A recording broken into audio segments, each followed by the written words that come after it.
धर्म प्रेमी सज्जनों,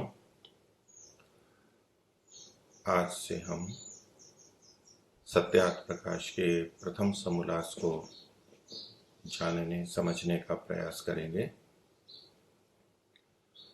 महर्षि दयानंद ने वेद और ऋषियों के अनुरूप अध्यात्म मार्ग को सत्यार्थ प्रकाश के माध्यम से हमारे सामने प्रशस्त किया है। मानव जीवन का लक्ष्य ईश्वर की प्राप्ति में है। मानव जीवन की सफलता ईश्वर की प्राप्ति में है, मुक्ति की प्राप्ति में है। और उस सबको ध्यान में रखते हुए ही हमारे वर्तमान के जीवन की व्यवस्था का विधान वेदों में और ऋषिकृत ग्रंथों में हमें मिलता है।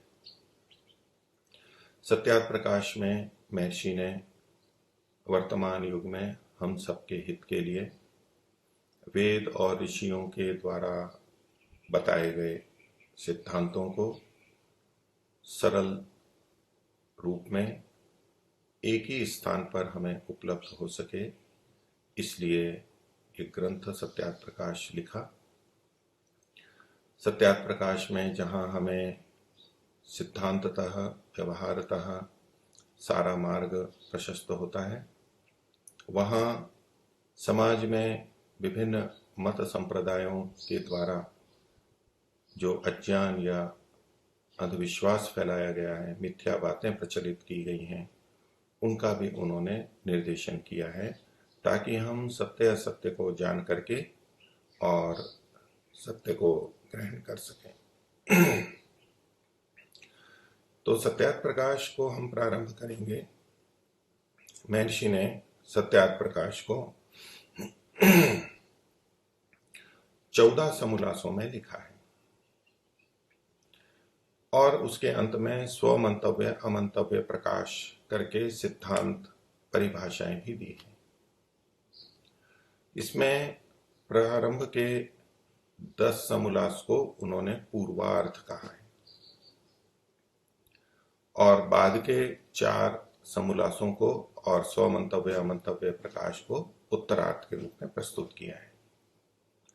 पहले समोल्लास में महर्षि ने ईश्वर के विभिन्न नामों के अर्थ बताए हैं, उनकी व्याख्या की है और हम प्रथम समोल्लास में एक एक करके उन सब नामों की चर्चा करेंगे। महर्षि उनके लिए क्या लिख रहे हैं, हमें क्या बता रहे हैं,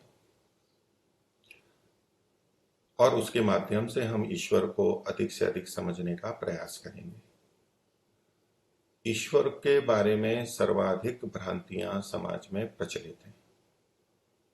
जड़ जगत के बारे में उतनी भ्रांतियां नहीं है, उतनी अज्ञानता नहीं है। आत्मा के बारे में ईश्वर की अपेक्षा कम, लेकिन जड़ जगत की अपेक्षा अधिक भ्रांतियां हैं, मिथ्या मान्यताएं हैं। ईश्वर के बारे में बहुत अधिक भिन्नताएं समाज में देखी जाती हैं, मत मतांतरों के द्वारा प्रचलित हैं। कुछ ईश्वर को नहीं मानते हैं, जो मानते हैं वे भी भिन्न भिन्न रूपों में मानते हैं। तो वेदोक्त ईश्वर का स्वरूप क्या है? हमारे ऋषियों ने वेदादि शास्त्रों को पढ़ करके, साधना करके, समाधि प्राप्त करके जो ज्ञान प्राप्त किया, शुद्ध ज्ञान, वो हमें शास्त्रों में प्राप्त होता है और उन सबका आलोड़न विलोड़न महर्षि दयानंद ने बड़ी सावधानी से किया और अपनी साधना भी साथ में की, समाधि लगाई और उस सबके सार के रूप में हमारे लिए एकदम निर्दोष, दोष रहित, पवित्र ज्ञान प्रदान किया है। परमात्मा का ठीक ठीक स्वरूप, ईश्वर का ठीक ठीक स्वरूप हमें अवगत हो सके, ये आवश्यक समझते हुए महर्षि दयानंद ने सत्यार्थ प्रकाश के प्रारंभ में प्रथम समोल्लास में इस विषय को लिया है। ये सबसे महत्वपूर्ण है और उनकी ईश्वर के प्रति भक्ति श्रद्धा को बताता है और हमें भी संकेत करता है कि ईश्वर का ज्ञान, ईश्वर की समझ हमारे लिए सर्वाधिक आवश्यक है। तो प्रथम समोल्लास को हम महर्षि के वचनों के अनुसार देखेंगे। समझेंगे, उससे पहले सत्यार्थ प्रकाश की भूमिका महर्षि ने लिखी।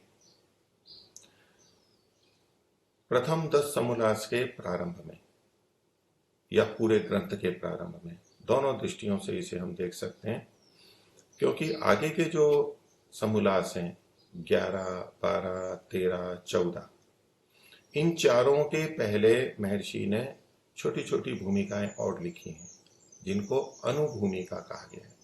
वो उन 4 पर विशेष रूप से लागू होती हैं, और ये जो भूमिका है ये पूरे ग्रंथ पर और कहे तो प्रारंभ के 10 समोल्लासों पर लागू होती है, क्योंकि इसमें हमें सिद्धांत पक्ष भी समझना है।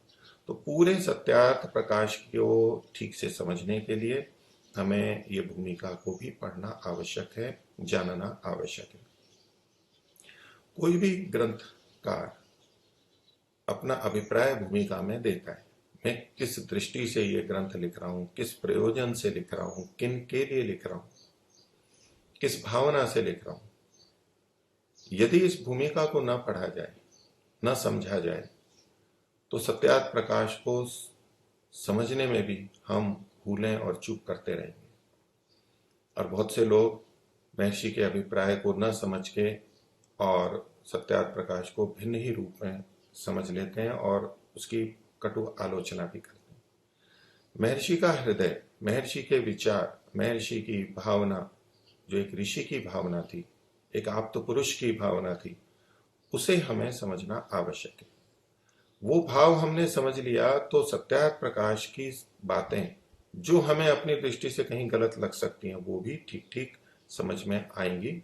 उसे हम उचित समझते हैं, अनुचित समझते हैं, ये तो महर्षि ने हमारे पे छोड़ दिया है, किंतु महर्षि ने अपना अभिप्राय स्पष्ट सबके सामने रखा है। ये बातें इन्होंने भूमिका में भी लिखी, हम उसको देखेंगे।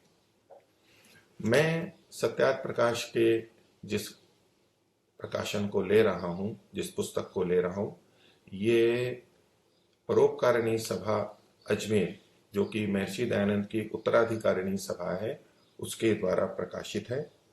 और ये 39वीं आवृत्ति वाला संस्करण है, जो कि अंतर्राष्ट्रीय आर्य सम्मेलन 2006 के अवसर पर प्रकाशित हुआ था। अलग आप भी अपना अपना सत्यार्थ प्रकाश साथ में लेकर के रखें और जैसे जैसे प्रसंग बढ़ता है उसको देखें। एक बिना ग्रंथ के आप सुनेंगे, उससे भी बहुत कुछ समझ में आएगा, लेकिन अगर आप इस विषय में अधिक गंभीर हैं और सब कुछ ठीक से समझना चाहते हैं, और यदि मेरे बताते हुए, स्वयं समझते हुए कोई प्रश्न उठते हैं उसको भी पूछना चाहते हैं, तो सबके लिए आपको पुस्तक भी अवश्य रखनी चाहिए। आप भी उसको पढ़िए, यहाँ पर भी सुनिए, उस पर विचार भी कीजिए, और जो प्रश्न उठते हैं उनको भी आप दे सकते हैं, उसके लिए जैसी व्यवस्था है, फिर आपके प्रश्नों का समाधान भी करने का प्रयास करूंगा। तो इस सत्यार्थ प्रकाश में, परोपकारिणी सभा वाले सत्यार्थ प्रकाश में, भूमिका को पृष्ठ ओ पर लिया गया है। पहले सूची है सत्यार्थ प्रकाश की, किस समोल्लास में क्या क्या विषय हैं, उनका क्रम, पृष्ठ संख्या आदि दी गई है, और उसके बाद में भूमिका है। भूमिका के ऊपर महर्षि के अपने शब्दों में, अक्षरों में लिखा हुआ है, ओम सच्चिदानंदाय ईश्वराय नमो नमः। तो महर्षि दयानंद ओम का उच्चारण करते हुए और सच्चित आनंद स्वरूप जो परमात्मा है, ईश्वर है, उसके लिए नमन कर रहे हैं, अभिवादन कर रहे हैं। परमात्मा की कृपा बनी रहे, विनम्रता के साथ में इस कार्य को प्रारंभ कर रहे हैं।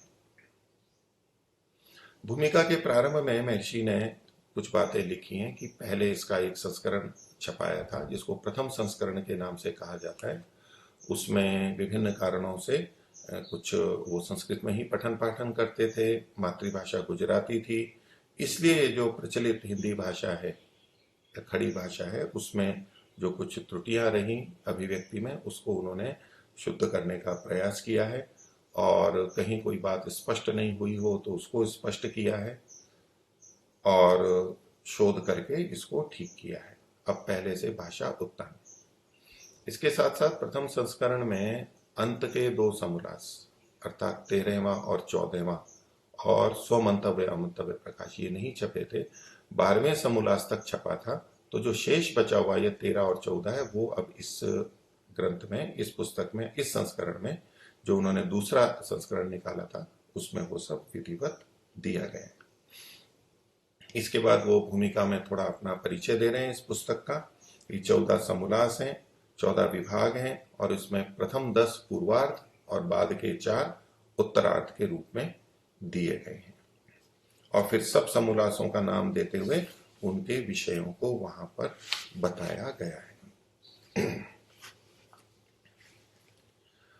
और इस 14 के बाद में जो आर्यों के सनातन वेद विहित मत हैं, जिसको कि स्वमंतव्य अमंतव्य प्रकाश में लिखा है, उसके लिए महर्षि आगे कहते हैं पृष्ठ संख्या ऊपर कि इन 14 समोल्लासों के अंत में आर्यों के सनातन वेद विहित मत की विशेषतः व्याख्या लिखी, वो परिभाषाएं लिखी है महर्षि ने, ताकि कभी भी वो शब्द आए, उनका संदर्भ आए तो हम उन परिभाषाओं से स्पष्ट देख सकें, समझ सकें। परिभाषाओं में अगर भेद रहा, परिभाषाएं ही त्रुटि में रही, तो फिर उन प्रसंगों को समझने में हमें बाधा होगी। क्योंकि महर्षि उन शब्दों का प्रयोग सत्यार्थ प्रकाश में जब कर रहे हैं तो उस परिभाषित अर्थ में कर रहे हैं। लोक में उन शब्दों का अर्थ कुछ अन्य भी प्रचलित देखा जा सकता है, पर हम उसको न लेके हम महर्षि का ध्यान रखेंगे। जब कभी कोई संदेह होगा किसी शब्द में और हमें देखना होगा तो स्वमंतव्य अमंतव्य पे जाके वहां यदि वो शब्द दिया है, उसकी परिभाषा दी है, तो हमें उसको देख लेना चाहिए। तो अनेक बार सत्यार्थ प्रकाश को समझने में जो समस्या होती है उसका समाधान ऐसे भी हो सकता है।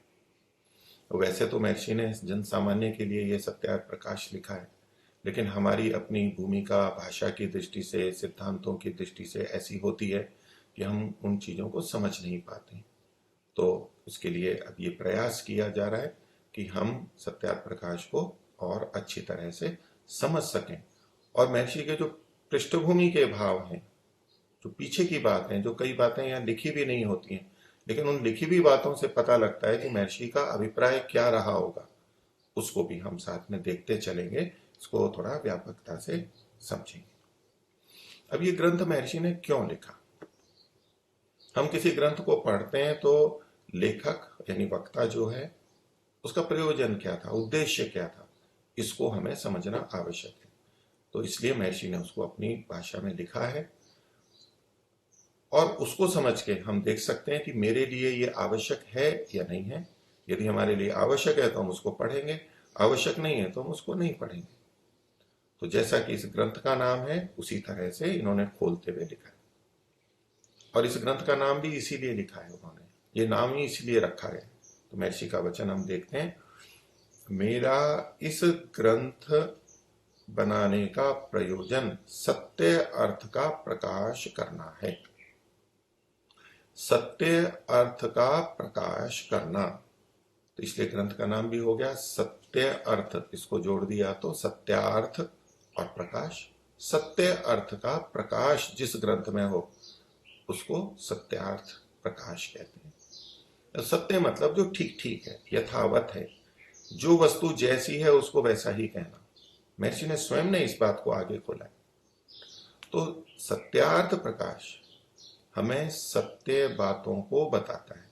अर्थ का मतलब है जो भी वस्तु तत्व है, चाहे वो जड़ है, चाहे चेतन है, आत्मा, परमात्मा, मुक्ति, जो भी विषय है, जीवन कैसे जीना चाहिए, राजा को क्या करना है, गृहस्थ में क्या करना है, बच्चों को क्या करना है, शिक्षा विधि क्या है, इत्यादि बहुत सारे विषय उन्होंने यहाँ पर लिए हैं। एक समग्रता को रखते हुए विषयों को चुना है। तो उन सब अर्थों का, सत्य अर्थों का, शुद्ध अर्थों का यहाँ पर प्रकाश किया गया है, उनको प्रकट किया गया है। ये महर्षि का प्रयोजन था। आगे कहते हैं अर्थात, स्वयं खोल रहे हैं, क्योंकि सत्य अर्थ के प्रकाश में भी किसी को भ्रांति हो सकती है। तो कहते हैं अर्थात जो सत्य है उसको सत्य और जो मिथ्या है उसको मिथ्या ही प्रतिपादित करना। सत्य अर्थ का प्रकाश, इससे कोई ये समझ सकता है कि यहां बस सत्य सत्य बातें लिखी हैं, पर महर्षि सत्य अर्थ के प्रकाश को दो दृष्टि से देखते हैं कि जो सत्य है उसको सत्य लिखना, ये सत्य है, ये ऐसा है। दूसरा जो मिथ्या है, जो अविद्या है, जो गलत बात है, उसको मिथ्या ही प्रतिपादित करना, उसको मिथ्या को मिथ्या कहना। जो सत्य है उसको सत्य कहना, जो मिथ्या है उसको मिथ्या कहना। ये मिथ्या को मिथ्या कहना भी सत्य का प्रकाश है, सत्य अर्थ का प्रकाश है। क्योंकि जो चीज जैसी है उसको वैसा बताना। तो महर्षि का सत्यार्थ प्रकाश का अभिप्राय इन दो भागों में बटा हुआ है। जो सत्य है उसको सत्य प्रतिपादित करना, आगे का हम यहां ले सकते हैं, और जो मिथ्या है उसको मिथ्या ही प्रतिपादित करना है, ही लगा के और जोर दिया, इससे अतिरिक्त और कुछ नहीं करना। इसको सत्य अर्थ का प्रकाश समझा है।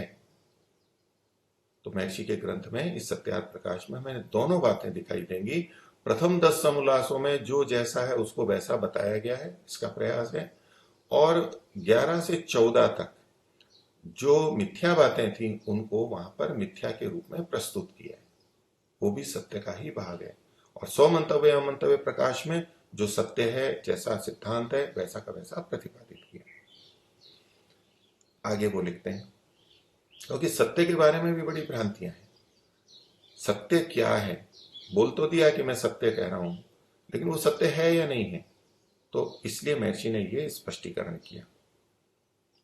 अब महर्षि क्या कहते हैं आगे, वह सत्य नहीं कहलाता जो सत्य के स्थान में असत्य और असत्य के स्थान में सत्य का प्रकाश किया जाए। प्रकाश किया जाए यानी प्रकट किया जाए।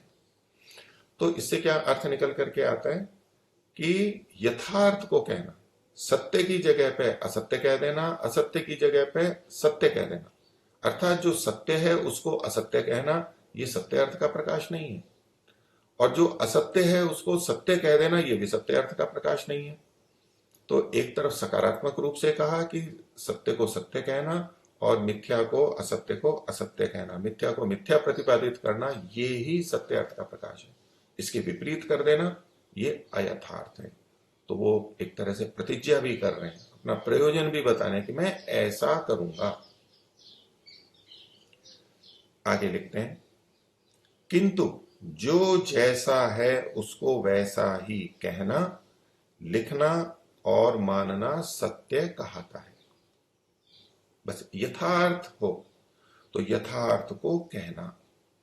तो महर्षि उसको कहते भी थे अपने प्रवचन आदि के माध्यम से, और लिखना उन्होंने लिखा भी है, इस सत्यार्थ प्रकाश ग्रंथ में भी लिखा है और अन्य भी उनके ग्रंथ हैं, वहां भी उन्होंने इसी लक्ष्य को ध्यान में रखते हुए सत्य अर्थों का प्रकाश किया है।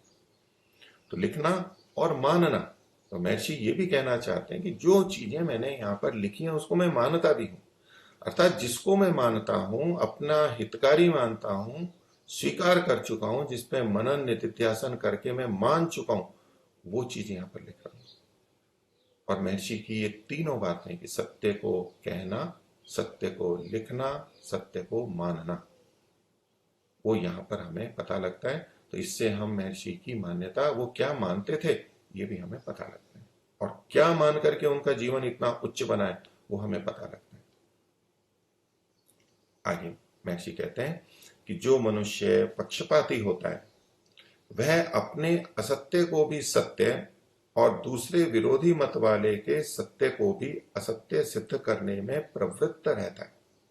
समाज में ऐसा देखा जाता है, अपने असत्य को सत्य के रूप में प्रस्तुत कर देते हैं और दूसरों के सत्य को असत्य के रूप में प्रस्तुत कर देते हैं। दोनों तरह की प्रवृत्ति होती है, लेकिन ये कौन करता है? जो मनुष्य पक्षपाती है। पक्षपाती का अर्थ है किसी एक पक्ष में जो गिर रहा है, जा रहा है, गति कर रहा है, एक ही पक्ष उसने पकड़ लिया, जो मेरा है उसी को मानना है, ये दूसरा है उसको नहीं मानना है, उसका खंडन करना है। अब यहां भी सत्यार्थ प्रकाश में हम देखेंगे कि प्रथम 10 समोल्लासों में महर्षि ने वेद और वेद आधारित बातों को लिखा है। तो कोई कह सकता है ये तो आप ही का पक्ष था और जिसको आपने लिखा है, अपने पक्ष का आपने समर्थन किया है। और जो अन्य मत हैं, वैदिक धर्म में भी जो मान्यताएं भिन्न बन गई हैं या जो अवैदिक मत हैं, उन सब का उन्होंने खंडन किया। तो दूसरे कह सकते हैं कि ये जो दूसरों का पक्ष था उनका आप खंडन कर रहे हैं। तो पक्षपाती तो आप भी हो गए कि आप अपने पक्ष का समर्थन कर रहे हैं और दूसरों के पक्ष का खंडन कर रहे हैं। लेकिन यहां हमें क्या ध्यान रखना है कि पक्षपात तो उसको कहते हैं जब सत्य को असत्य कहे और असत्य को सत्य कहे। यदि कोई व्यक्ति सत्य को जानता मानता है और वो ही उसका पक्ष बना हुआ है तो वो अपने पक्ष का समर्थन करेगा ही, उसे करना ही चाहिए। और जो उससे भिन्न है, जो दुष्ट हैं, अर्थात जो त्रुटित हैं, जो विद्या अविद्या से युक्त हैं, वो दूसरे जो पक्ष हैं उनका खंडन करना, इसे पक्षपात नहीं कहते। सत्य को सत्य कहना, असत्य को असत्य कहना, ये पक्षपात नहीं कहलाता। पक्षपाती व्यक्ति तो विपरीत करता है, सत्य को असत्य कहेगा और असत्य को सत्य कहेगा। तो पक्षपात शब्द का अर्थ केवल ये नहीं लेना चाहिए कि अपने पक्ष का समर्थन करना और दूसरे के पक्ष का खंडन करना, इतना मात्र नहीं है। ये तो महर्षि दयानंद भी करते हैं, पर इसको पक्षपात नहीं कहते, ये सत्य को ग्रहण करना है। तो महर्षि लिखते हैं, जो मनुष्य पक्षपाती होता है वह अपने असत्य को भी सत्य और दूसरे विरोधी मत वाले के सत्य को भी असत्य सिद्ध करने में प्रवृत्त रहता है। आगे कहते हैं, इसलिए वह सत्य मत को प्राप्त नहीं हो सकता। तो जिसे सत्य ज्ञान प्राप्त करना है, सत्य मत, सत्य मान्यता को ग्रहण करना है, उसे तो पक्षपात रहित होकर जो सत्य है उसको ग्रहण करना, असत्य का त्याग करना, ये प्रक्रिया अपनानी ही होती है। पक्षपाती व्यक्ति अपना ये व्यवहार करेगा लेकिन वो सत्य को कभी भी प्राप्त नहीं हो पाएगा, पूर्ण सत्य को प्राप्त नहीं होगा। कुछ सत्य भी प्राप्त कर रखा है, कुछ असत्य भी उससे लिपटा हुआ है, बहुत अधिक असत्य लिपटा हुआ है। तो सत्य को ग्रहण हमें करना है तो इसी प्रक्रिया से चलना पड़ेगा, और जो पक्षपाती है वो सत्य मत को प्राप्त नहीं हो सकते। अब आगे लिखते हैं, इसलिए महर्षि ने स्पष्ट देख रखा है दूसरों में और अपने में, इसलिए महर्षि कहते हैं, इसलिए विद्वान आप्तों का यही मुख्य काम है। विद्वानों का, और विद्वान कौन से? आप्त विद्वानों का। आप्त विद्वानों का मुख्य कार्य क्या है,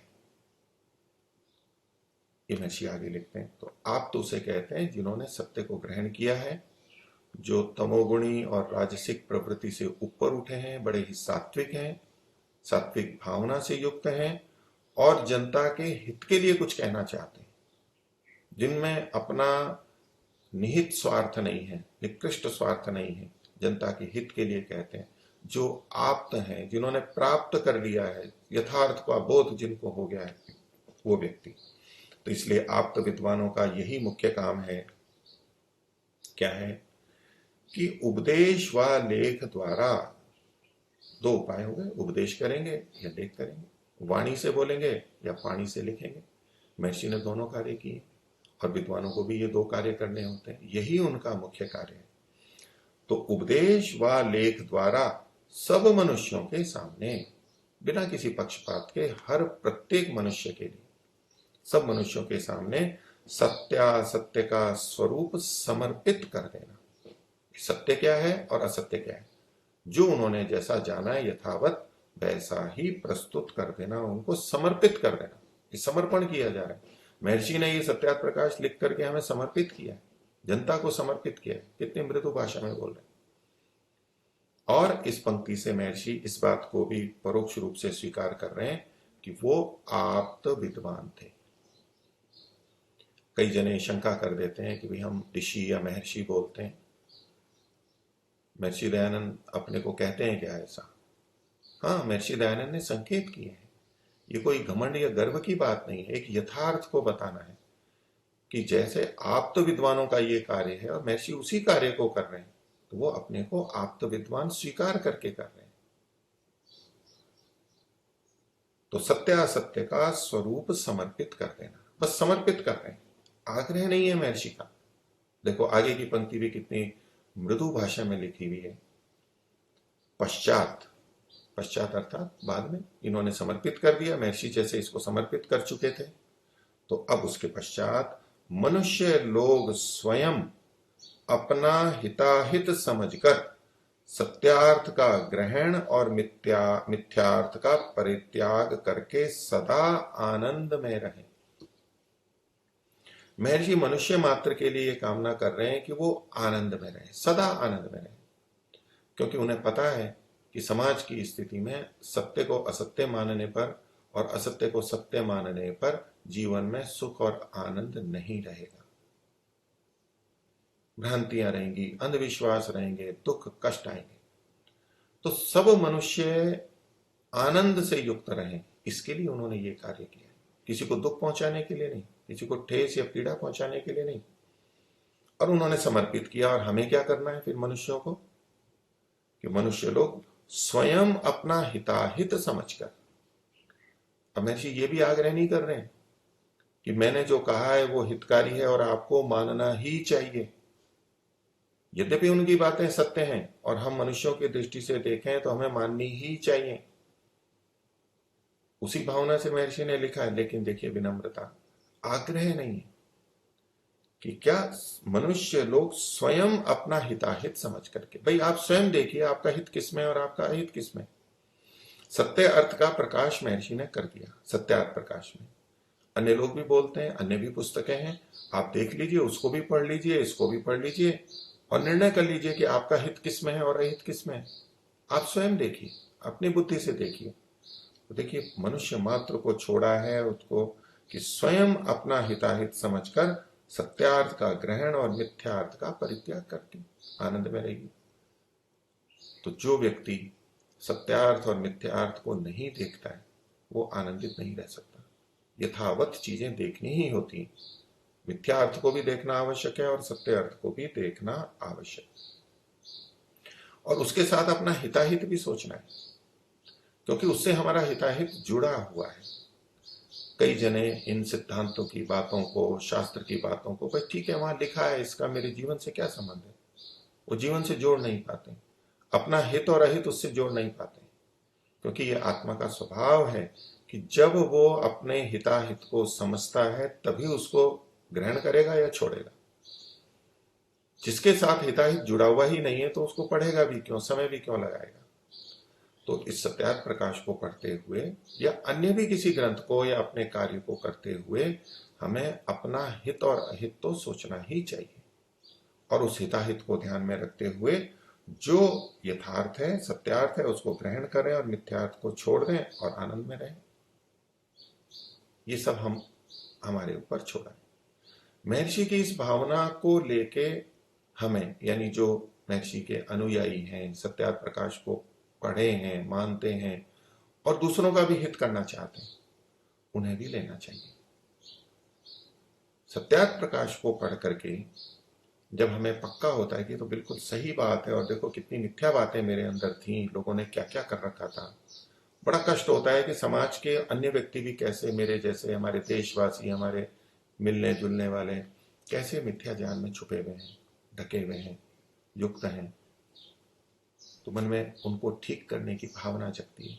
भावना अच्छी है, लेकिन जब हम उन्हें बताते हैं तो बड़े आग्रह से बताने लगते हैं, नहीं आप मानिए, और हम बता देते हैं और वो नहीं मानते तो हमें दुख होने लगता है, हम परेशान होते हैं। वो भी ये तो मानते नहीं है, उनके प्रति भी हमारे मन में विपरीत भाव आ सकता है और स्वयं भी निराश हो सकते हैं। तो ये हमारा कर्तव्य नहीं है। महर्षि के इन वचनों से हम एक बहुत बड़ी सीख ले सकते हैं। ये महर्षि की भावना है और हमें महर्षि जैसा बनना है कि हमें सत्य और असत्य का बोध हमें हुआ है, वो हम दूसरों तक पहुंचाते हैं, सत्यार्थ प्रकाश को पहुंचाते हैं, उन तक पहुंचाएंगे। अब उसके बाद में उनको अपने आप छोड़ दीजिए कि भाई अब आप अपना हित अहित देख करके आप जैसा उचित समझे कीजिए, हमारा आग्रह नहीं हो, उनको छोड़ दें, हमें केवल बताना है। नहीं तो हम सत्यार्थ प्रकाश और महर्षि दयानंद के प्रति भी विपरीत भाव पैदा कर देते हैं, और हमारे अपने प्रति तो लोगों का विपरीत भाव हो ही जाता है, बहुत आग्रही हैं, बहुत हट कर लेते हैं। महर्षि ऐसा नहीं कर रहे।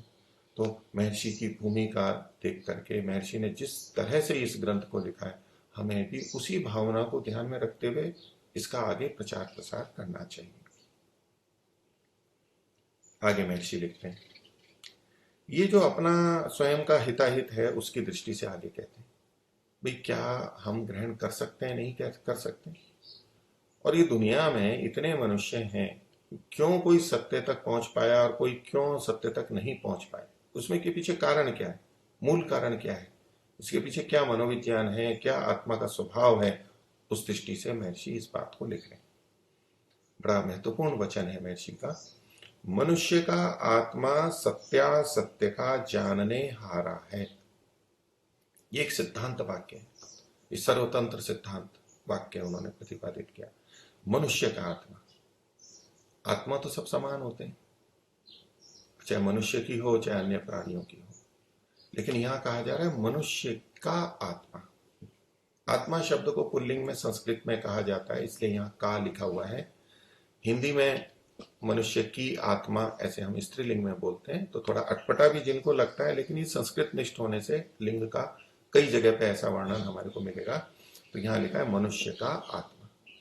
तो आत्मा तो सब प्राणियों का समान है, किंतु ये शरीर, इंद्रियां, बुद्धि, मन, ये सब चीजें सबके पास ऐसी नहीं है जैसे कि मनुष्य के पास है। तो हर मनुष्य का आत्मा सत्य असत्य का जानने हारा है। सत्य भी जानने हारा है और असत्य को भी जानने हारा है। अब महर्षि के इस वचन को हमें थोड़ा समझना है। महर्षि ने लिखा सत्य असत्य का जानने हारा है, तो इसका एक अर्थ कुछ लोग ले लेते हैं, जानने हारा है मतलब जानने वाला है। वो भाषा की दृष्टि से ऐसा शब्द उस समय बोला जाता था, जानने वाला है। तो जानने वाला है तो एक पाएगा कि जब सब मनुष्यों का आत्मा सत्य असत्य का जानने वाला है, तो सत्य को तो वो जान ही लेते हैं, जान ही लिया है। फिर ये सत्या प्रकाश क्यों लिखा जा रहा है? और यदि सब मनुष्य का आत्मा सत्य असत्य का जानने वाला है, तो फिर समाज में ये असत्य जानने वाले क्यों बैठे हुए हैं? क्यों कोई कुछ मान रहा है, कोई क्यों कुछ मान रहा है? फिर तो सबका एक जैसा सत्य ही ज्ञान होना चाहिए था, ये भिन्न भिन्न और गलत ज्ञान क्यों है? ये एक प्रश्न वहां पर खड़ा हो जाता है। तो इसे हमें समझना है। यहां महर्षि का तात्पर्य जानने हारा है का अभिप्राय है कि मनुष्य का आत्मा सत्य असत्य को जान सकता है, जान लिया है ये नहीं कहना चाहते हैं। उसकी सामर्थ्य है, वो जान सकता है। यदि वो प्रयत्न करे और दोषों से युक्त रहित रहे, दोषों को हटा दे, जैसा कि आगे पंक्ति में लिखा है, तो वो जान सकता है, ये सामर्थ्य है। परमात्मा ने, परमपिता परमात्मा ने हर मनुष्य की आत्मा को ये सामर्थ्य दी गई है, ऐसी इंद्रियां दी हैं कि वो सत्य असत्य को जान सकते हैं। मनुष्य जीवन का प्रयोजन है सत्य असत्य को जानना, तभी वो मुक्ति को प्राप्त कर सकता है। तो जानने हारा का मतलब है उसकी सामर्थ्य है। और महर्षि का ये तात्पर्य हम एक दूसरी जगह भी देख सकते हैं। इसी पुस्तक में अगर देखेंगे तो पृष्ठ संख्या 569, ये आगे की अनुभूमिका है। 5, 6, 9, ये 13वें समोल्लास की अनुभूमिका है। तो है भूमिका जैसी ही, लेकिन छोटी है, अनुभूमिका है, और एक समोल्लास 13वें समोल्लास की है। तो इसी बात को महर्षि ने लिखा है, और ये बिंदु वहां हमें स्पष्ट हो जाता है कि महर्षि का तात्पर्य यही है। वहां महर्षि क्या लिखते हैं, ये 569वें पृष्ठ पर दूसरा अनुच्छेद, मनुष्य का आत्मा यथा योग्य सत्यासत्य के निर्णय करने का सामर्थ्य रखता है। अब देखिए, वो जो वचन था भूमिका वाला, लगभग वही बात कहते हैं कि मनुष्य का आत्मा और सत्यासत्य का निर्णय। तो साथ में क्या लिखा, एक शब्द जोड़ा, यथा योग्य। सब सदा समान नहीं कर सकते। मनुष्य के आत्मा में सामर्थ्य है, लेकिन यथा योग्य सामर्थ्य है। तो यथा योग्य सत्यासत्य के निर्णय करने का सामर्थ्य रखता है। ये सामर्थ्य की बात है कि निर्णय कर सकता है सत्य असत्य का। अगर उसके सामने सत्य और असत्य रख दिया जाए और वो अपना हिताहित ध्यान में रखते हुए तटस्थ भाव से देखे, तो वो सत्य असत्य का निर्णय करने की सामर्थ्य रखता है हर मनुष्य। तो सत्य असत्य को जानने हारा का तात्पर्य यही लेंगे कि वो सामर्थ्य रखता है। अब जब महर्षि ने लिखा यथा योग्य सत्य असत्य के निर्णय करने का सामर्थ्य रखता है, तो उसको वो खोल रहे हैं आगे वहीं पर इसी अनुभूमिका में, कि जितना अपना पठित व श्रुत है, जो पढ़ा है या सुना है, उतना निश्चय कर सकता है। जितना पठित है और श्रुत है उस बारे में तो निश्चय कर सकता है। जो उसने न पढ़ा है, न सुना है, न देखा है, कोई अनुभव ही नहीं है, उसमें तो कैसे निश्चित करेगा? अल्प सामर्थ्य है, अल्पज्ञ है, उसको नहीं कर सकता है। तो यथा योग्य, तो मनुष्य का आत्मा सत्य असत्य का जानने हारा है, जानने वाला है, जान सकता है। ये विश्वास हमें स्वयं में भी रखना चाहिए और दूसरों को भी देना चाहिए कि आप भी परेशान मत होइए कि कोई कुछ कहता है, कोई कुछ कहता है, बोले हम तो बड़े भ्रमित हैं, इसको सही माने या उसको सही माने, तो झुंझला करके सब कुछ छोड़ देते हैं कई जने। तो मुझे कुछ नहीं देखना, मैं तो मैं इस झंझट में नहीं पड़ना चाहता, समझ में ही नहीं आता, कोई कुछ कह रहा है, कोई कुछ कह रहा है। नहीं, उसको भी हमें विश्वास देना है कि हर आत्मा, मनुष्य का आत्मा सत्य असत्य को जान सकता है, सत्य असत्य का निर्णय कर सकता है। इसीलिए तो महर्षि ने ये सत्य अर्थ प्रकाश लिखा है कि मैं सत्य अर्थ का प्रकाश कर रहा हूं, प्रस्तुत कर रहा हूं। महर्षि के आगे के वचनों से भी ये हमें आगे ज्ञात होता है। आगे महर्षि क्या लिखते हैं? पहली बात तो उन्होंने ये कर दी कि मनुष्य का आत्मा सत्यासत्य का जानने हारा है। तो फिर जान क्यों नहीं पाता है? तो कहते हैं तथापि, फिर भी, ऐसा होते हुए भी जान सकता है, लेकिन फिर भी अपने प्रयोजन की सिद्धि, उसने अपना कोई प्रयोजन लक्ष्य बना रखा है, स्वार्थ, अपने प्रयोजन की सिद्धि, हठ, दुराग्रह और अविद्यादि दोषों से सत्य को छोड़ असत्य पर झुक जाता है। जब हर आत्मा सत्य असत्य का जानने हारा है, तो हमें आत्मा का यह स्वभाव भी है कि अगर उसे सत्य और असत्य का पता लग गया है तो सत्य की तरफ ही झुकता है। हमें शुद्ध घी और अशुद्ध घी दोनों दिख रहे हैं, तो हम शुद्ध ही लेंगे, शुद्ध ही चाहेंगे, सत्य को ही चाहेंगे। कभी भी हम असत्य को जानबूझ के नहीं लेते, लेकिन फिर भी असत्य की तरफ कभी झुक जाते हैं। उसके क्या कारण है? तो कहा कि अपने प्रयोजन की सिद्धि। अब किसी ने अपने अन्य प्रयोजन कर रखे, तो वो असत्य बात भी मान लेता है। असत्य बात मानने से उसका कोई प्रयोजन सिद्ध हो रहा है, उसको धन मिल रहा है, उसको यश मिल रहा है, उसको पद मिल रहा है, इत्यादि कुछ भी ऐसा हो सकती है। वह प्रयोजन लौकिक प्रयोजन, मुक्ति वाला प्रयोजन तो हो ही नहीं सकता है। मुक्ति और ईश्वर प्राप्ति का प्रयोजन जिसका है, वो तो असत्य की तरफ झुक ही नहीं सकता है, वो तो सत्य की तरफ ही झुकेगा। तो ये जो अपने प्रयोजन की सिद्धि के लिए, यानी लौकिक प्रयोजनों की सिद्धि के लिए कई बार व्यक्ति असत्य की तरफ झुक जाता है। दूसरा आगे का हठ के कारण भी झुकता है और दुराग्रह के कारण भी होता है। तो ये हठ और दुराग्रह दो शब्द हैं, एक जैसे प्रचलित दिखाते हैं कि भी किसी ने बड़ा हठ कर लिया है, अपनी बात से तो वहीं टिका हुआ है, पकड़ लिया, और दुराग्रह में भी बहुत आग्रह कर लिया है और वहीं पर ही पकड़े हुए बैठा हुआ है। तो कई बार वो हमारे को एक जैसे लगते हैं, लेकिन महर्षि ने हठ और दुराग्रह दोनों शब्द यहाँ पर लिखे हैं। तो इसको ऐसे समझा जा सकता है कि जो हठ है ये अज्ञानता में होता है, उसे पता नहीं है अभी पूरा पूरा कि सत्य क्या है, और अज्ञानता में उसने कोई बात पकड़ ली है और उसको छोड़ नहीं रहा है। नहीं, यही ठीक है, बस वो सुनने की स्थिति में ही नहीं है, उसने मान रखा है कि यही सही है, इस व्यक्ति ने जो कहा है वही ठीक है, और बस उसको पकड़ करके बैठ गया। ये कहलाएगा हठ। और दुराग्रह है कि जानते हुए भी कि ये चीज गलत है, फिर भी उसी को पकड़ लेना। उसमें कुछ भी कारण हो सकते हैं, अनेक कारण हो सकते हैं। तो एक ही बात पे अड़ जाना, ये हठ के अंतर्गत भी आता है और दुराग्रह के अंतर्गत भी। भेद कर सकते हैं कि जो जानते हुए हम एक ही जगह पे टिक जाते हैं गलत पे, वो तो दुराग्रह हो गया। और अनजाने में अगर हमने कोई बात पकड़ रखी है, हमें पता ही नहीं है, समझा ही नहीं है, सुना ही नहीं है, लेकिन बस पकड़ ली है कोई बात, तो उसे हठ के अंतर्गत ले लेंगे। तो हठ और दुराग्रह के कारण से और अविद्यादि दोषों से, तो उसको ज्ञान ही नहीं है, अज्ञानता है, और इसलिए हठ नहीं है उसमें। ये भी हो सकता है कि हठ और दुराग्रह नहीं है, हठ नहीं है कि अज्ञानता के होते हुए हठ हो सकता है, अज्ञानता के होते हुए हठ नहीं कर रहा है, वो उस अज्ञानता को, उस गलत को, अविद्या को ही सही मान रहा है, इसलिए उसने पकड़ रखा है उसको। तो अविद्यादि दोषों से सत्य को छोड़ करके असत्य पर झुक जाते हैं। एक बात सत्य हमें पता भी लगी है, लेकिन दूसरी मिथ्या बात ऐसी है जिसके कारण वो सत्य भी हमें गलत दिखाई दे रहा है। तो परस्पर विरुद्ध बातों में ऐसा होता है। तो महर्षि लिखते हैं, इस ग्रंथ में ऐसी बात नहीं रखी है। तो ये जो सत्य असत्य को जानने वाला होते हुए भी असत्य पे क्यों झुक जाता है, तो ऐसे मनुष्यों में देखा जाता है। लेकिन महर्षि कह रहे हैं कि मैंने ऐसा नहीं किया है। वो अपने लिए नहीं कह रहे, लेकिन इस ग्रंथ में ऐसा नहीं रखा गया है। इसका क्या मतलब है कि महर्षि ने ऐसी बातें नहीं रखी हैं जहां कोई किसी प्रयोजन की सिद्धि के लिए, व्यक्तिगत स्वार्थ के लिए, हठ से, दुराग्रह से, अविद्यादि के कारण से कोई बात गलत हो गई हो, सत्य को छोड़ के असत्य पे झुक गए हो, ऐसा यहां पर नहीं किया गया।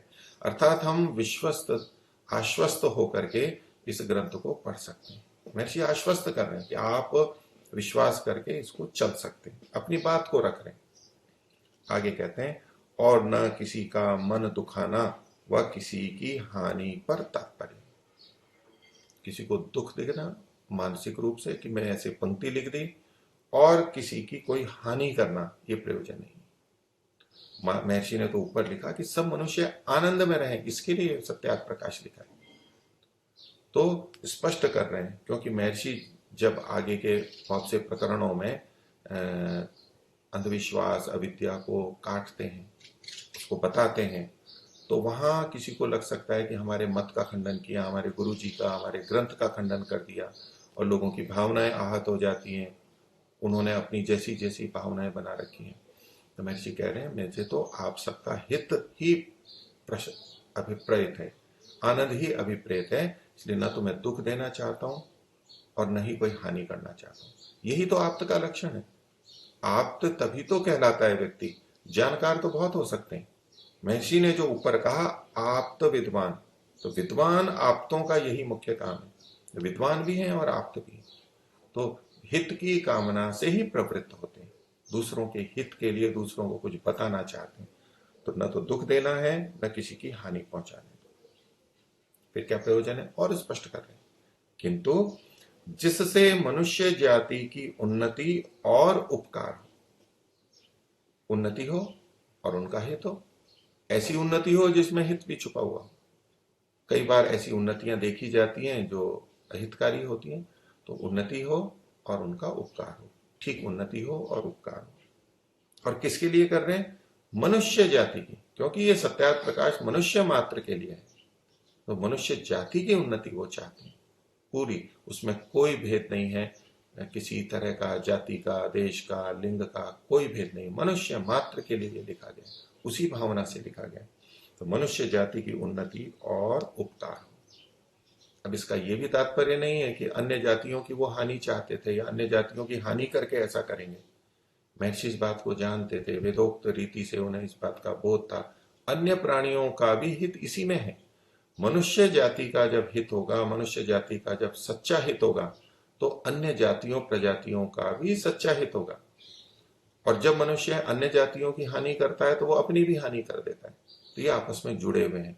तो भले ही यहाँ मनुष्य जाति का उल्लेख है, वो इसलिए क्योंकि सत्यार्थ प्रकाश को तो मनुष्य जाति ही पड़ेगी, लेकिन अब पूरा प्रभाव की दृष्टि से देखें तो ये प्राणी मात्र के लिए हितकारी है, पूरी पृथ्वी के लिए हितकारी है, पूरे पर्यावरण के लिए हितकारी है। ऐसी बातें महर्षि ने यहाँ पर लिखी। आगे कहते हैं, सत्यासत्य को मनुष्य लोग जानकर, अब इन्होंने तो प्रस्तुत कर दिया, अब दूसरे क्या करें? तो सत्य असत्य को मनुष्य लोग जानकर सत्य का ग्रहण और असत्य का परित्याग करें। ये साथ में आशा है, ये कामना है, आग्रह नहीं है, लेकिन कामना तो होती है, क्योंकि इसीलिए तो लिखा है। ये लिख करके कहें कि आप असत्य हैं तो असत्य में पड़े रहें, इसलिए थोड़ा लिखा है। सत्य को जान करके आप सत्य को ग्रहण न करें, इसलिए थोड़ा लिखा है। तो ये तो भावना रहती ही है कि वो सत्य को ग्रहण करें और असत्य को त्याग करें, लेकिन आग्रह नहीं रखा, मृदुता से करें। और अपने इस कथन को, अपने इस प्रयास को वो सार्थक बताते हुए करें कि बिना सत्योपदेश के अन्य कोई भी मनुष्य जाति की उन्नति का कारण नहीं है। मनुष्य जाति की उन्नति कैसे होगी? तो कहा कि सत्योपदेश के बिना और कोई भी कारण नहीं है, अर्थात सत्योपदेश तो आवश्यक है। बहुत लोग चिंता करते हैं मनुष्य जाति की उन्नति कैसे हो। तो मनुष्य जाति की उन्नति में बहुत सारी उन्नतियां हैं, तो अलग अलग लोग अपना अपना योगदान देते हैं, वो भी उन्नतियां हैं।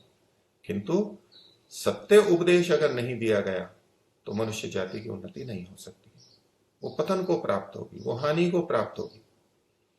तो आप्त विद्वानों का क्या कार्य है कि वो सत्य का उपदेश करें। आज के समाज की स्थितियों को देखते हुए, विभिन्न देशों की स्थिति को देखते हुए अनेक लोग बहुत दुखी हो जाते हैं। ये क्या करें जी? इस समस्या का समाधान क्या है? इतना अंधविश्वास बढ़ता जा रहा है, लोग दुखी हैं, भ्रमित हो रहे हैं, लेकिन फिर भी वहीं फंसे हुए। इसका उपाय क्या है? क्या करें? हमें क्या योजना बनानी चाहिए? योजना का स्वरूप कुछ भी हो, लेकिन मूल बात है सत्य का उपदेश। सत्य बात को कहना, सत्य बात को उन तक पहुंचाना, यही मुख्य प्रयोजन है, यही मुख्य उपाय है। हम किस माध्यम से करते हैं? हम पुस्तक के माध्यम से, हम बोल करके, आजकल दूरदर्शन टीवी चैनलों के माध्यम से, इंटरनेट से, लेख से, किसी भी तरह से, लेकिन सत्य का उपदेश तो होना ही चाहिए। यही एक कार्य है और महर्षि ने अपने जीवन पर यही किया। महर्षि के समस्त कार्यों में मुख्य कार्य सत्य का उपदेश करना था और सत्य का उपदेश सतत करना चाहिए। जो जो जानकार हैं, समझते हैं, विद्वान हैं, उनको अवश्य ही इस कार्य को करना चाहिए। अगर ये नहीं है तो बाकी कुछ भी उन्नतियां होती रहें, मनुष्य जाति की उन्नति नहीं होगी, मनुष्य जाति का हित नहीं होगा। और अगर ये है, सत्योपदेश है जो कि महर्षि ने किया है और हमें भी करना चाहिए जितना हो सके, तो भले ही अन्य उन्नतियां कम हो तो भी मनुष्य जाति की उन्नति होगी, मनुष्य जाति का हित होगा, आत्मा का हित होगा। तो ये भी बड़ा महत्वपूर्ण वाक्य महर्षि ने लिखा, बिना सत्योपदेश के अन्य कोई भी मनुष्य जाति की उन्नति का कारण नहीं है। तो इसका तात्पर्य इसकी मुख्यता को बताने में, क्योंकि इसके होने पर, सत्योपदेश के होने पर उन्नतियां सार्थक होंगी, अन्य भी, नहीं तो निरर्थक हो जाएंगी। इसका ये अभिप्राय नहीं है कि केवल सत्योपदेश ही है तो हम सत्योपदेश ही करते रहें, व्यवहार में कुछ ना लाएं, और अन्य जो हमारे विभिन्न विद्वान हैं, कोई इंजीनियर है, कोई चिकित्सक डॉक्टर है, कोई अन्य है टेक्नीशियन है, और जितने भी हैं, व्यवस्था करने वाले हैं, प्रबंधन करने वाले हैं, उनके द्वारा मनुष्य जाति का कोई उपकार नहीं होता या वो कारण नहीं है, ये क्या तात्पर्य नहीं है। वो सब है, वो सब किया जाएगा, वो वेदोक्त है, अपना यथा योग्य सब अपना अपना कार्य करेंगे और मनुष्य जाति की उन्नति में कुछ न कुछ सहयोग करेंगे, किंतु ये मुख्यता को बताते हुए है, इसलिए कहा कि बिना सत्योपदेश के अन्य कोई भी मनुष्य जाति की उन्नति का कारण है। तो अन्यों के द्वारा भी मनुष्य जाति की उन्नति हो सकती है, किंतु अगर सत्योपदेश नहीं है तो अन्य उन्नतियां होते हुए भी वो उन्नति नहीं कहलाएगी। वो गाड़ी और साधनों के होते हुए भी वो उसे डाके डालेगा, तो ये कोई उन्नति नहीं हुई है। तो इसलिए वास्तव में इसके होने पर ही, सत्योपदेश के होने पर ही उन्नति हो सकती है। तो मनुष्य जाति की उन्नति और हित को ध्यान में रखते हुए महर्षि ने इस बात को लिखा है। महर्षि ने मनुष्य जाति की अवनति खूब देखी है, लोगों के दुख को खूब देखा है, लोगों की पीड़ा को समझा है, और उसके बाद एक समाधान के रूप में ये सत्यार्थ प्रकाश ग्रंथ लिखा है। तो अपनी तरफ से महर्षि ने सब कुछ अच्छा, सत्य और असत्य का यथार्थ बोध हमारे को लिखा है, लेकिन फिर भी महर्षि इस बात को जानते थे कि मनुष्य यानी आत्मा अल्पज्य है, अल्प सामर्थ्य वाला है, और विभिन्न कारण होते हैं, किसी एक कार्य में अनेक लोग जुड़े हुए होते हैं, तो त्रुटि तो हो सकती है। ये उनकी मृदुता है, ये उनकी विनम्रता है, और यथार्थ को स्वीकार करना है। ये अहंकार से युक्त नहीं थे, नहीं तो वो कह सकते थे इसका एक एक वचन बिल्कुल प्रामाणिक है और कुछ भी इसमें त्रुटि नहीं है, और आपको बिल्कुल ऐसा का ऐसा ही मानना है। तो अपनी बात सत्य सत्य बताते हुए भी उन्होंने एक बात लिखी है कि महर्षि के आप तत्व को भी बताता है, ये उनकी आध्यात्मिक साधना को भी बताता है, और वो कितने पवित्र हृदय थे वो भी बताता है। आगे क्या लिखते हैं, और जो कहीं कहीं भूल चूक हो सकती है, वो स्वीकार करते थे, अथवा शोधक तथा छापने में भूल चूक रह जाए, उसको जानने जनाने पर जैसा वह सत्य होगा वैसा ही कर दिया जाएगा। ये फिर सत्य का आग्रह महर्षि कर रहे हैं। तो भूल चूक किससे? महर्षि से भूल चूक हो सकती है, वो उन्होंने संकेत किया। आगे कहा अथवा शोधक, शोधक का मतलब है शुद्ध करने वाले, जो प्रूफ रीडर होते हैं, शुद्ध करते हैं, क्योंकि लिखने में कहीं भी कोई त्रुटि होती है सब लोग जानते हैं। तो जो शोधक हैं उनकी भी त्रुटि हो सकती है, वो कई बार सही को गलत कर देते हैं, गलत को सही भी कर देते हैं, शोधक। और छापने में भूल चूक रह जाए, क्योंकि छापते समय भी ये बातें गलत हो जाती हैं, कहीं पंक्तियां चली जाती हैं, कुछ मिट जाता है, शोधक को भी पता नहीं लगता है, प्रूफ रीडर को भी पता नहीं लगता है, तो छापने में भी त्रुटियां हो जाती हैं। उसको जानने और जनाने पर, जानने मतलब स्वयं अगर उन्होंने जान लिया है तो भी ठीक कर देंगे, और कोई जनाएगा तो भी ठीक कर देंगे। एकदम खुलापन है। जानने पर और जनाने पर जैसा वह सत्य होगा वैसा कर दिया जाएगा। कर सकते हैं, खुला रखा है मैसेज। आगे लिखा है, लेकिन चूंकि सब इसी भावना से, सत्य भावना और पवित्र भावना से नहीं चलते हैं, दूसरे भी हो सकते हैं, तो उसका भी स्पष्टीकरण दिया। जो कोई पक्षपात से अन्यथा शंका व खंडन मंडन करेगा। क्योंकि जब किसी का यहाँ खंडन होता हुआ दिखेगा, महर्षि तो सत्य बात रख रहे हैं, उनको दुख हो गया, पीड़ा हो गई, और वो प्रतिक्रिया में आक्षेप कर रहे हैं, तो ऐसा अगर कोई होगा पक्षपात से अन्यथा शंका करेगा, जो लिखा नहीं है, जो ऐसा गलत बात लिखी नहीं उसको भी गलत समझ लेगा, शंका करेगा, ऐसा होगा, अथवा खंडन मंडन करेगा गलत रीति से, पक्षपात से, उस पर ध्यान न दिया जाएगा। क्योंकि समाज में ऐसा भी होता ही है, तो उससे परेशान भी नहीं होना है कि कोई ये आग्रह रखे कि हम कुछ भी कहेंगे तो इनको मानना ही चाहिए और माने ही, ऐसा नहीं है। जो सत्य होगा तो मान लेंगे प्रेम से, नहीं होगा तो नहीं मानेंगे, वो भी प्रेम से। आगे कहा, हाँ, जो वह मनुष्य मात्र का हितैषी होकर के कुछ जनावेगा, पक्षपाती नहीं, अपनी जाति, अपने वर्ग, अपने संप्रदाय, मत का हितैषी होकर के कहेगा तो नहीं, मनुष्य मात्र का हितैषी होकर कुछ जनावेगा, उसको सत्य सत्य समझने पर उसका मत संग्रहित होगा। सत्य सत्य समझने पर, किसी ने बताया है, लेकिन अगर महर्षि को अभी समझ में नहीं आया है तो आवश्यक नहीं कि वो उसको बदल देंगे, नहीं बदलेंगे। उनको भी तो समझ में आना चाहिए, उसे समझाना है, इनको समझ में आना चाहिए। तो सत्य सत्य जब समझ लिया तो उसका मत संग्रहित होगा, उसे स्वीकार कर लेंगे, उसको मना नहीं करेंगे। आगे फिर और बात कहते हैं, यद्यपि आजकल बहुत से विद्वान प्रत्येक मतों में, महर्षि अन्य मत संप्रदायों में भी विद्वानों को स्वीकार करते हैं, बुद्धिमान हैं, पढ़े लिखे हैं, बहुत मेहनत की है और जानने वाले हैं। तो ये आग्रह महर्षि का नहीं है कि जो वैदिक धर्मी है, जो मेरी बात को मानता है या इनको मानता है, इसी में विद्वान है, दूसरों में विद्वान नहीं है। नहीं है, विद्वान भी। तो कहते हैं यद्यपि आजकल, वो आजकल महर्षि ने उस समय के लिए लिखा है, लेकिन हम आज भी लगा सकते हैं, आज भी अन्य मत संप्रदायों में विद्वान होते हैं। क्या यद्यपि आजकल बहुत से विद्वान प्रत्येक मतों में, प्रत्येक का कहीं न, हर मतों में विद्वान तो मिलेंगे, कुछ न कुछ मिलेंगे, और वहां जो अच्छी बातें हैं उनका भी वो प्रतिपादन करते हैं, कुछ गलत भी हो सकता है, लेकिन विद्वान होते हैं। वे पक्षपात छोड़ सर्वतंत्र सिद्धांत, तो अपना पक्षपात छोड़ दें, विद्वान है, समझ सकते हैं, समझा सकते हैं, इसलिए वो विद्वान है, जानकार है, लेकिन अपना जो पक्षपात है उसको छोड़ दिया, क्योंकि नहीं तो असत्य की तरफ झुक जाएंगे। तो अपना पक्षपात छोड़ के सर्वतंत्र सिद्धांत, एक शब्द दिया इन्होंने, सर्वतंत्र सिद्धांत। सिद्धांत को हम बहुत बोलते हैं, इसमें सिद्धांत क्या है भाई, निर्णय क्या है, निश्चित बात क्या है। सर्वतंत्र का अभिप्राय होता है कि सभी शास्त्रों में, सब तंत्रों में, तंत्र का मतलब अभी शास्त्र, ग्रंथ, कोई शाखा विशेष जिसमें विशेष अध्ययन होता है, उन सब में अलग अलग, तो सब जगह जो सर्वतंत्र सिद्धांत है, जो सबको स्वीकार्य है, ऐसे तो सर्वतंत्र सिद्धांत को और आगे खोल रहे हैं, अर्थात जो जो बातें सबके अनुकूल, सब में सत्य हैं। तो सब मत संप्रदायों में कुछ न कुछ बातें ऐसी हैं जो सबके अनुकूल हैं और वो सत्य भी हैं, किसी को उनसे मतभेद नहीं है, विरोध नहीं है। महर्षि उस समय की स्थिति से, समस्या से निकालने का उपाय यहां पर बता रहे हैं, क्योंकि सब पक्षपात रखेंगे तो ऐसे ही झगड़ा चलता रहेगा।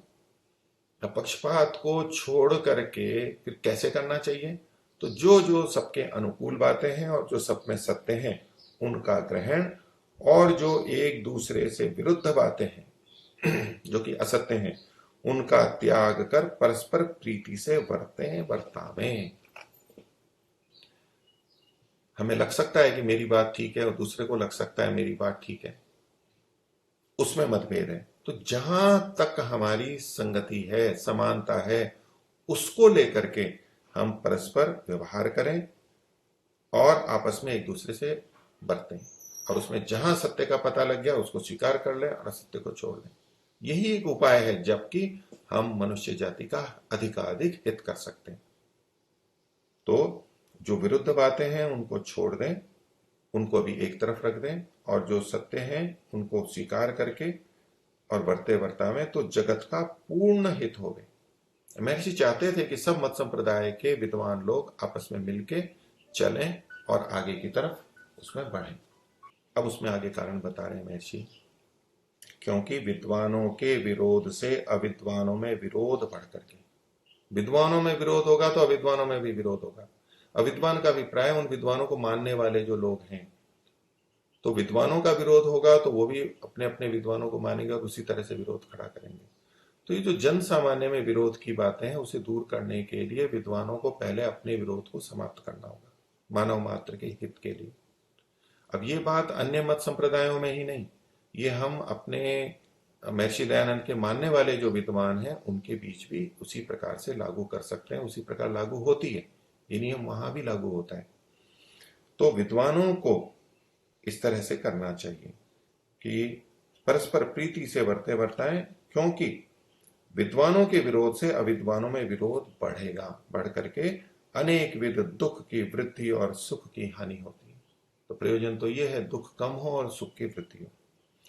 इस हानि से, जो कि स्वार्थी लोगों को प्रिय है, अब ये हानि तो लोग करते हैं, बहुत से विद्वान भी करते रहते हैं, अपने यहाँ के या बाहर के, तो उसके लिए इन्होंने कहा है कि ये जो हानि है, तो जो ये स्वार्थी लोगों को प्रिय होती है, वो अपना स्वार्थ सिद्ध करने के लिए इन हानियों को करते रहते हैं। तो ऐसा छोड़ के सब मनुष्यों को दुख सागर में डुबा दिया है। तो समाज की स्थिति ऐसी बन गई, और महर्षि बड़े दुख के साथ इस बात को लिख रहे हैं। अब आगे कहते हैं, इनमें से जो कोई सार्वजनिक हित लक्ष्य में धर प्रवृत्त होता है, सबका सार्वजनिक हित को ध्यान में रखते हुए और फिर प्रवृत्त होगा, प्रयास करेगा विद्वान, ये विद्वान सत्य उपदेश करेगा, उपदेश करेगा, उससे स्वार्थी लोग विरोध करने में तत्पर होकर अनेक विघ्न उत्पन्न करते हैं।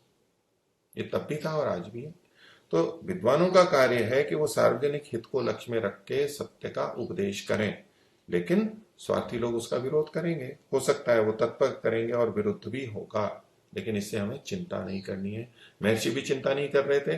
महर्षि ने एक हमारे प्राचीन वाक्य को उद्धृत किया है यहाँ पर, सत्यमेव जयते नानृतम, जयती शब्द लिखा है, जयते हमारे को शास्त्र में मिलता है, सत्येन पंथा विततो देवयानः।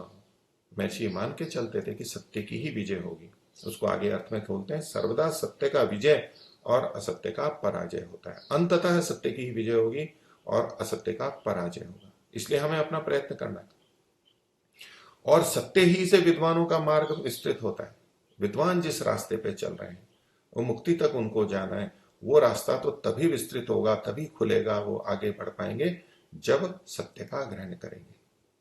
अगर समाज और अन्य स्थितियों में विरोध के कारण से वो सत्य को न बोलेंगे, तो उनका भी, और सत्य को नहीं मानेंगे और असत्य का समर्थन करेंगे, तो विद्वानों का मार्ग भी प्रशस्त नहीं होगा, वो भी अविद्या अंधकार में डूब जाएंगे और बंधन में रहेंगे। तो इसलिए महर्षि ने भी इसी लक्ष्य को रखे कि सत्य की ही विजय होती है, मैं सत्य को रखूंगा। इस दृढ़ निश्चय के आलंब से आप तो लोग परोपकार करने में उदासीन होकर कभी नहीं सत्यार्थ प्रकाश करने से हटते।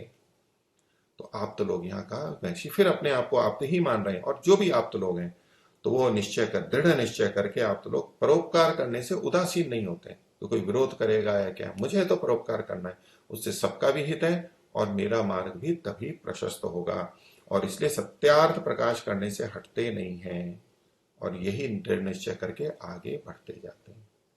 तो आज का विषय हम इतना ही रखते हैं। इस भूमिका को हम आगे और देखेंगे, महर्षि के अभिप्राय को और समझने का प्रयास करेंगे। आप सभी को सादर अभिवादन। ओम शम। सब